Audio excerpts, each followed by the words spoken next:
What's up, guys? Today's new video is creepy photos with disturbing backstories. That's the reaction I'm gonna do from the richest. Creepy photos with disturbing backstories. Jonestown. Have you ever wondered where the saying, "don't drink the Kool-Aid" came from? Well, look no further than Jonestown. This compound, built in the forests of South America, was to be the home of hundreds of mostly American followers of a religious cult called the People's Temple.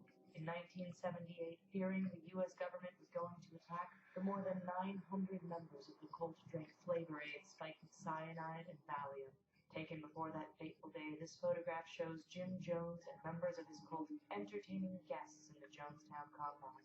If you look closely, you'll notice they all appear to be drinking from a tub filled with a dark liquid, possibly grape Flavor Aid. 19th century family portrait. At first glance, this picture of a Victorian-era family looks pretty normal.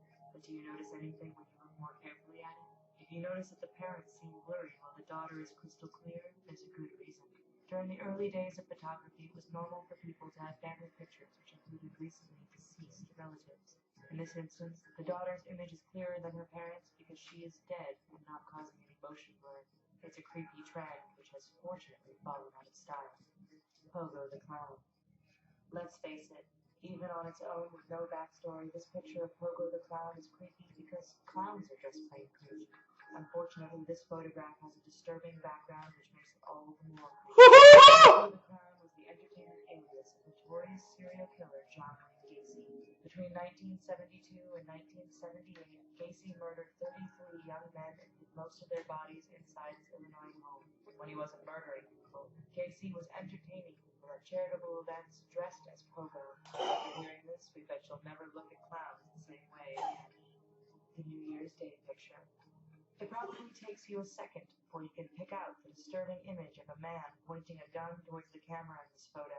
The picture was taken by Filipino counselor Reynaldo Dagsa and is supposed to be just his family who were out on the town during New Year's Day 2011. However, when he snapped the pic, Dagsa also captured two other men, one of whom was seeking vengeance for being arrested on the counselor's orders for contact. Disturbingly, as this picture shows, Dagsa's last living act was taking a picture of his own assassination. The house party. In the summer of 2011, Tyler Hadley had a rather successful house party with over 60 invited guests. If you're thinking Tyler had cool and understanding parents, you'd be wrong. You see, when this picture of Tyler was taken during the night's festivities, Mr. and Mrs. Hadley were already dead, murdered by their own son with a hammer earlier in the day. While Tyler was having his picture taken with friends, the bodies of his parents were hidden in their bedroom, just feet away from their guests. Candyman. Known for handing out candy to neighborhood kids, Dean Coral was given the nickname Candyman.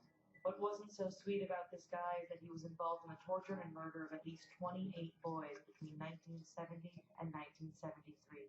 In 2012, a filmmaker doing research on Coral came across this Polaroid in a pile of his personal belongings. Disturbingly, it shows a young boy handcuffed beside a toolbox of Coral's torture instruments. Making the whole thing even creepier is that the boy in the picture was not identified and still remains a mystery to this day. John Lennon meets a fan. One of the most popular members of the Beatles, John Lennon was easily recognized everywhere he went. The famous musician had fans everywhere, and as this picture shows, Lennon was not against stopping to take the time for an autograph with his adoring public. This picture takes on a whole darker tone when you learn that the man getting the autograph is Mark David Chapman. Just hours after this picture was taken on December 8, 1980, Lennon was returning to his New York City apartment when Chapman emerged from the shadows and shot the former Beatle dead. The Child Killers.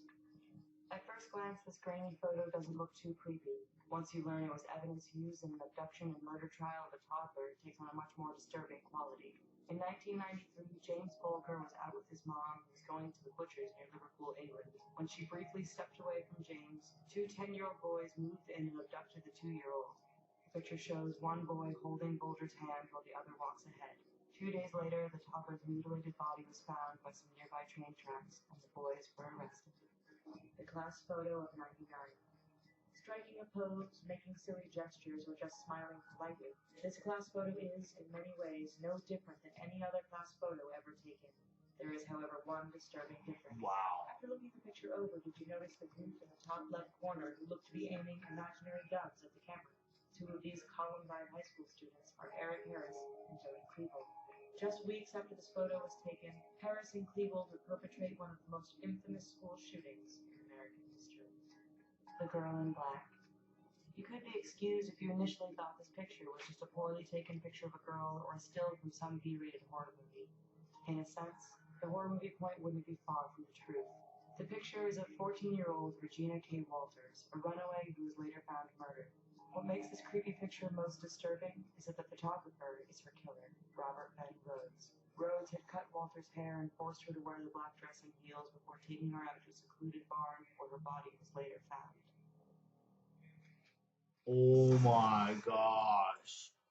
Oh my gosh. Okay, if you want more videos like this and reaction videos, thanks for watching my reaction videos. Hit the like button, subscribe to my channel, and if there's a link below the video, check out my recommended resources.